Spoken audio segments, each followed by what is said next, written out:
A world filled with dungeons, adventurers must progress through each level racing to become the strongest adventurer.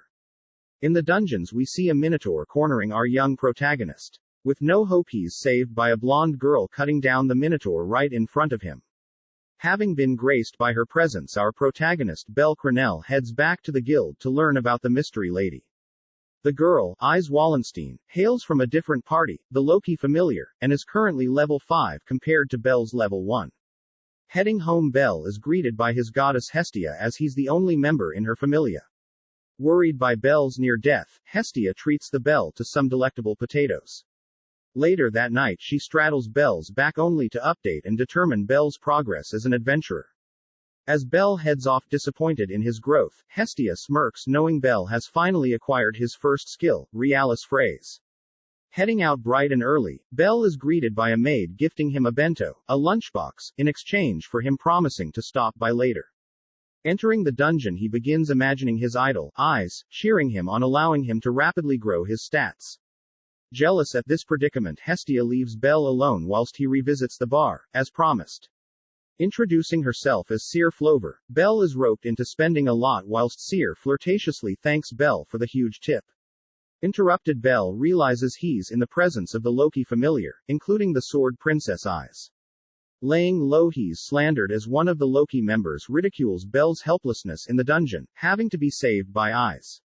In a dazed, Bell bolts out the bar heading to the dungeon unprepared. Crazed with regret and helplessness, Bell spends the night fighting to grow stronger. Worried at Bell's disappearance, Hestia is shocked to see Bell return that morning disheveled, falling into her arms. The next day Hestia hides the fact that his stats have all drastically increased and has decided to do what is best for Bell to grow. Returning to the bar, Bell sincerely apologizes for leaving with pay last night, and is motivated to grow knowing that Seer and the ladies in the bar are cheering him on. Cutting to Hestia, we see her attend a party for the Supreme Beings. Loki catching sight of Hestia, she makes fun of Hestia's unwealthy status whilst Hestia retaliates calling out Loki for being flat. With Loki running off, Hestia greets Hephaestus, begging her to craft a blade for Bell. Ironically, she offers to pay any price, convincing Hephaestus. The next day, passing by the bar, one of the workers asks Bell to pass on Syr's purse, having forgotten it earlier. Heading to Sir's location, Bell runs into Hestia and they both go on a date whilst they are surrounded by a festival. Whilst flirting with each other, they are interrupted when a captured monster attacks them. Weaving through alleys, they are eventually cornered. With no option, Bell hides Hestia whilst he draws the monster's attention elsewhere, surmising that he doesn't want to lose the life of another family member. Giving Hestia a chance to run off and find help, Bell runs in the opposite direction, managing to lose the beast. He is shocked to see Hestia searching for him. Picking her up, he runs off with the beast, not too far behind. Managing to be alone with Bell, Hestia gifts a crafted blade to him. Now, with his goddess's blessing, he faces the beast. Managing to stay just out of its reach, having found an opening, Bell plunges the blade into the beast heart, ending the battle with roars of cheers for spectators. With Hestia falling unconscious, Bell takes Hestia to the bar to have her checked and rested. Outside the room, Seer thanks Bell for retrieving her purse and notes that she has been charmed by his accomplishment today. Waking up, Hestia reveals to Bell the blade she gifted to Bell is crafted by a goddess. Grateful at the gift, Bell sheds tears of joy. The next day, Bell is fortunate enough to embark on a date with his advisor, the half-elf Aiz Tool. Visiting some luxurious store, they unfortunately are caught by Hestia, who happens to work at such a store. Warning the half-elf to not steal Bell from her, Hestia reluctantly returns to work. Visiting a lower-grade store, Bell settles on armor more suited for him. Aiz and Bell part ways, with Aiz gifting Bell an additional arm guard, thanking Bell for the pleasant date. Heading home, Bell runs into a young girl being attacked. Stepping in to protect her, he and Ryu, another maid acquainted with Seer, are able to scare off the attacker whilst the young lady runs off. The next day, heading to the dungeon, Bell is offered help from a similar-looking girl. Lilaruka is willing to carry his items, filling the role of a supporter. Heading into the dungeon, the girl compliments Bell as his blade play has drastically improved. Returning from the dungeon, Aiz notices Bell to be missing his blade, Hestia blade. Cutting to the young supporter, we see her with his blade having stolen it. Walking out of a shop, attempting to sell it, the supporter passes by Ryu. Having figured Lilaruka stole Bell's unique blade, Ryu and Seer disarm Lilaruka, chasing after her. Running into Bell, Ryu returns Bell's blade. With Bell not knowing Lilaruka had stolen Bell's blade, Bell invites the supporter to once again adventure with him. Heading to the dungeon the next day, Bell and Lily are able to acquire quite the loot. Having earned quite a lot the past few days, Bell invites Hestia to a date as Hestia delightfully accepts. Showing up in her best dress, Hestia and Bell are swarmed by other goddesses interested in both their love affairs. Having escaped the swarm, Bell and Hestia both end up on a watchtower overlooking the beautiful night sky. Following the next day, Bell visits the bar. Having taken a day off adventuring, Bell obtains a book from Seer. Having an interest in learning new things, Bell reads the novel, drifting off and reminiscing of past novels he read as a child. Waking Bell from his slumber. Updating and checking Bell's stats, Hestia is shocked to see Bell has acquired a magic attribute, Firebolt. Jumping with glee, Bell later that night, whilst Hestia is asleep, sneaks off into the dungeon to try out his new skill. Chanting Firebolt, Bell is able to emit a ball of fire from the palms of his hand. Completely exhausting, his mana pool, Bell collapses in the middle of the dungeon only to be discovered by Aiz. Waking up on her lap, he runs off by the mere sight of her. The morning off, Hestia and Bell realize that the book he brought home was a spell book that can only be read once, becomes useless once it has been read, explaining Bell's newly acquired magic capabilities. Returning to the bar and apologizing profusely for using such a valuable item, Bell is let off the hook knowing it was all an accident and nothing can really be done. Heading to the dungeon, Bell once again meets up with Lily, noticing something suspicious happening beforehand. Nonetheless, he heads in, being encouraged to push his limits as he enters the 10th floor. As it's his first time, he is wary of noticing an orc. Having used a combination of swordplay and magic, Bell is able to eliminate the orc. Turning around, he notices that Lily has disappeared. Out of the mist, he sees Lily from a distance grab his healing potions with a crossbow, leaving him alone with several orcs. Running off, she is tripped up. Stripped of all her valuables, she is thrown into a swarm of ants as a distraction. Lying there helplessly, Bell saves her life. Filled with utter guilt, Lily admits to Bell that she's been purposely stealing loot from him and has tried several times to get him killed, but still Bell forgives her. With Lily in tears, Bell once again asks if she would adventure with him. Introducing Lily to Hestia, Bell ultimately runs off whilst Lily and Hestia fight over Bell's attention. Heading to the guild, Bell runs into Aiz, where she offers to train Bell. Accepting the offer, Bell soon realizes the disparity between his and Aiz's skills. Continuously training Aiz gives Bell advice on how to sleep anywhere within a dungeon. Using this opportunity, Bell leans in for a kiss only to talk himself out of it. Wrapping up the session, Aiz and Bell walk home together, stopping by a food stand along the way. Comically, the stand is manned by Hestia, where she jealously demands separation between Bell and Aiz. As Aiz and her familiar set off for an expedition, Bell is unable to spend time with her training.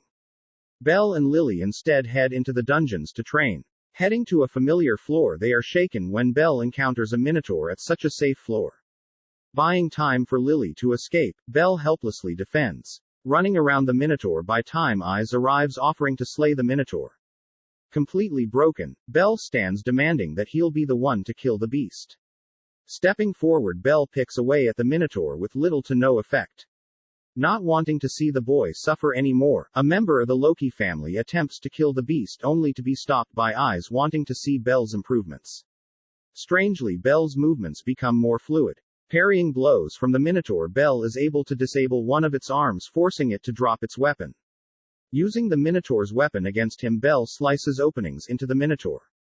Using his firebolt on one of the minotaur's wounds, Bell repeatedly pumps fireblast into the minotaur until its innards burst onwards.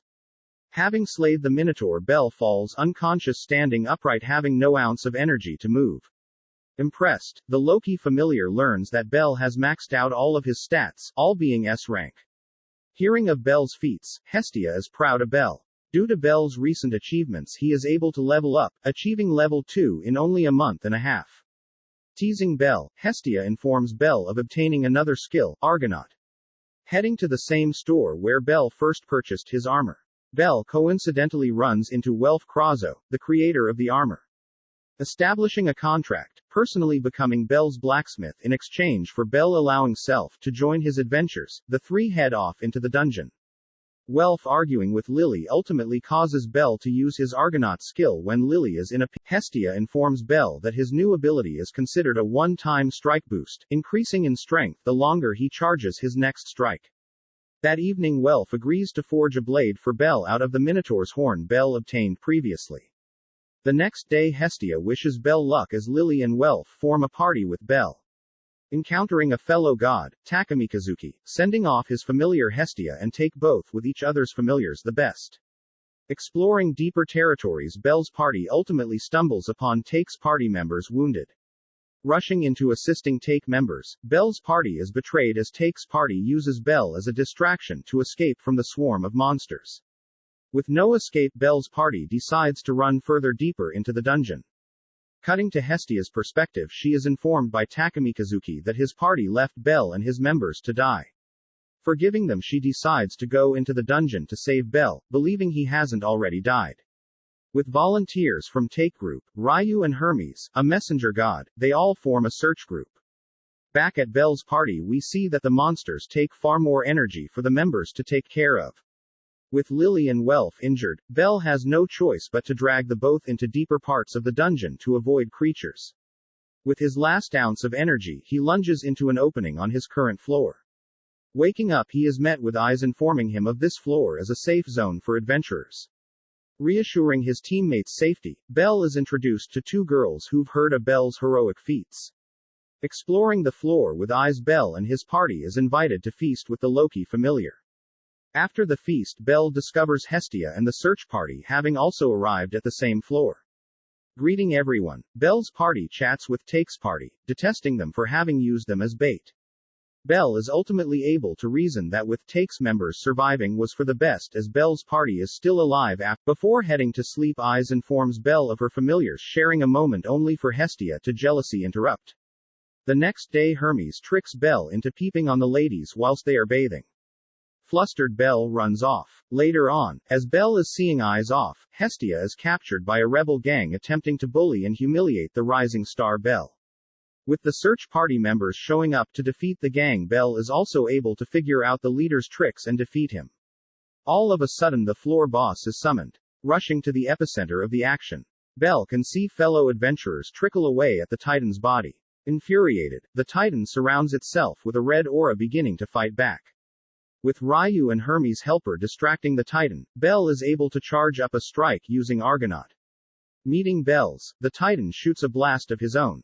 With the smoke clearing we see Bell's blast severed half the Titan's face. Smiling, the Titan charges up a blast, blasting Bell off his feet and regenerating its body.